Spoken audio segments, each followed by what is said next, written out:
Alright guys, so we're going to go over how to properly do the bench press, more specifically the dumbbell bench press.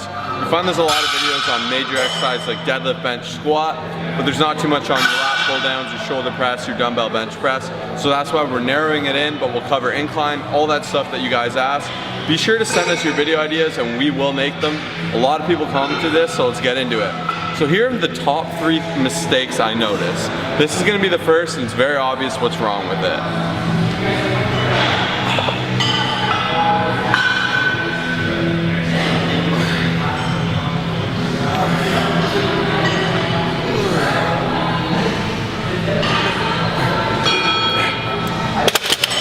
Yo, you did that in the shoulder press video though. Same issue every friggin' time.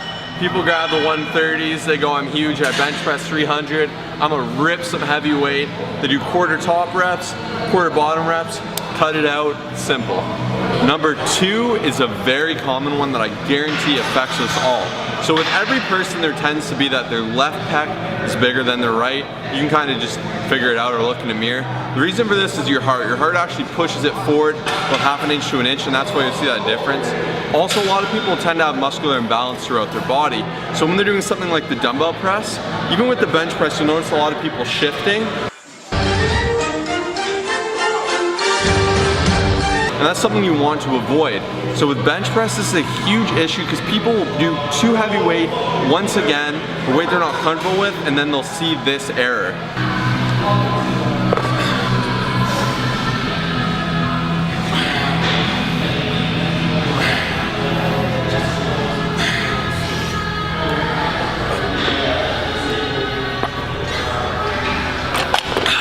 You don't want that, and there's very easy ways to fix it. My top number 1 tip, usually we don't do this with these videos, but I'm gonna dive into it and just get rid of this right away.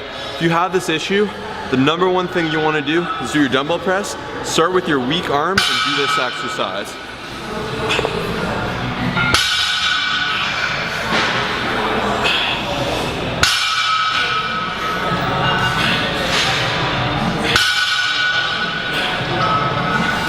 This will make a big difference and combat that issue from the get-go, especially if you're having this with your barbell bench. Switch to dumbbell and do single arm. Number 3, like the shoulder press, there's a lot of overlap here, but it's important, is angles. So a lot of people think you need to press like this. This is very awkward and very hard on your shoulder. You will demolish your shoulder. Further that, a lot of people overextend, they lock this elbow. That's gonna ruin your elbow. So a lot of it is pain on joints. So when you're doing it, you're coming down at a 45-degree angle.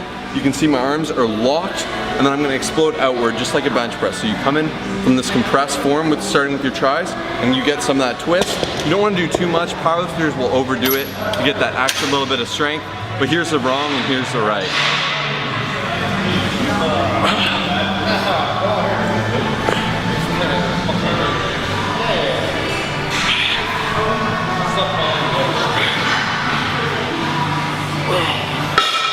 This hurts my elbows too bad. That looks painful, man. Now do it right. There we go. Much better.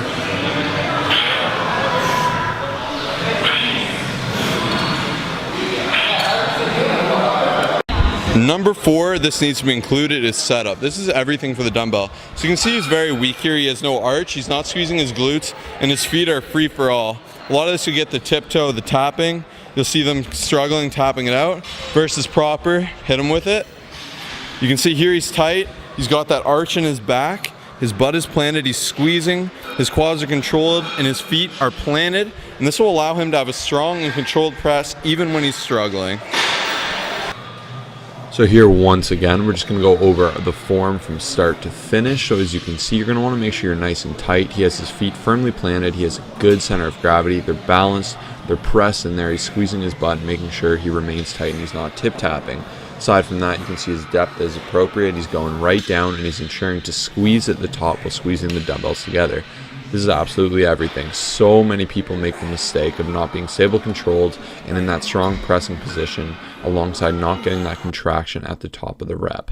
Here are some variations that we find are incredibly helpful.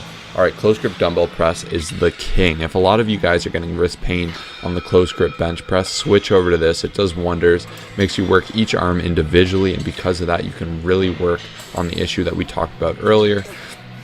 And it is just a wonderful exercise. And then you can see Kyle's got that grunt face going down. All right, next up, we got the good old dumbbell fly press. This one's really good. So this is not a complete fly, so you can go nice and heavy here. You're basically pushing it down like a close grip, and then you're flying out.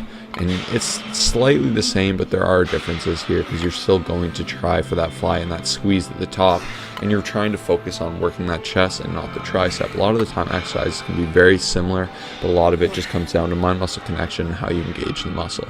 Next up, we got the Sven press. Be very careful when doing this. If you're clamping 2 plates together, we recommend just using a 10 or a 25 pound plate dumbbell, sorry, not dumbbell, just plate, because this way you're not going to drop anything on your face. You're going to focus on clapping your hands together as hard as you can and pushing all the way up to the top, maintaining that squeeze, breathing, and really working on isolating your chest. All right, now we have once again the single arm dumbbell press. Once again, do this if you want to work on those muscle imbalances. Try a variety of these exercises to get a great workout in. Okay, so a lot of you asked for an incline version of this video. All I really have to say about that is incline is really the same. Just make sure you're not pressing forward like we said in the shoulder video. Aside from that, it's the same thing. Get tight, watch your range of motion, make sure you're squeezing those arms and exploding. Having a little bit of elbow flare is not the worst thing if you're going for strength. That's really the only other considerations you need in regards to that. So that's why we didn't even touch on that.